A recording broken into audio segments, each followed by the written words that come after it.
sekolah sebelum majlis pelajaran program hilang dan jom membaca peringkat sekolah bagi tahun 2026.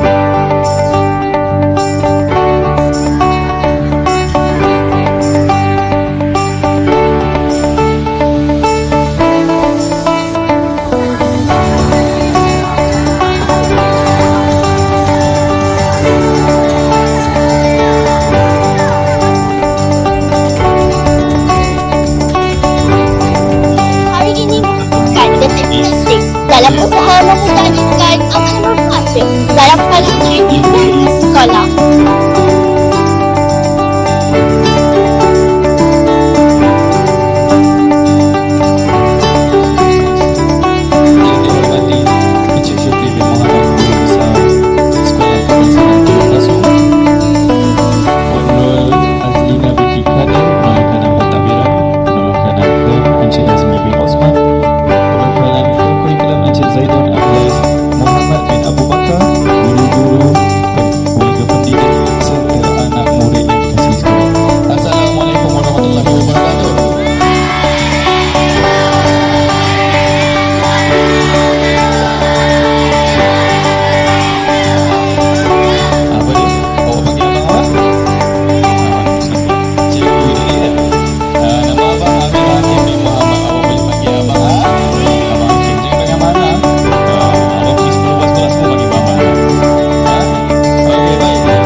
Kerana setiap pelajar ada buku nilam. Mana dah buku nilam?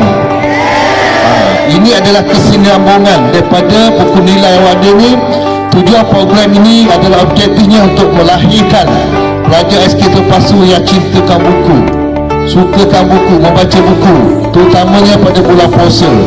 Pada waktu rehat, pergi ke pustaka, bawa buku nilam, tulis seberapa banyak buku yang awak baca. Kerana nilam satu program yang besar, bukan di takat sekolah saja. Nilam ada program sampai peringkat kebangsaan. Setiap pelajar kita yang menyertai penulisan buku nilam akan dinilai. Ada pertandingan sampai peringkat kebangsaan. Dia ada pencapaian peringkat tertentu. Jadi rebutlah peluang ni, terutama daripada bulan puasa ni. Tulis berapa banyak buku yang baca. Mana nak tahu pada tahun ni SK Terpasu ada pemenang di peringkat kebangsaan. Boleh tak? Boleh ya.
Alish, apakah jenis buku kegemaran kamu?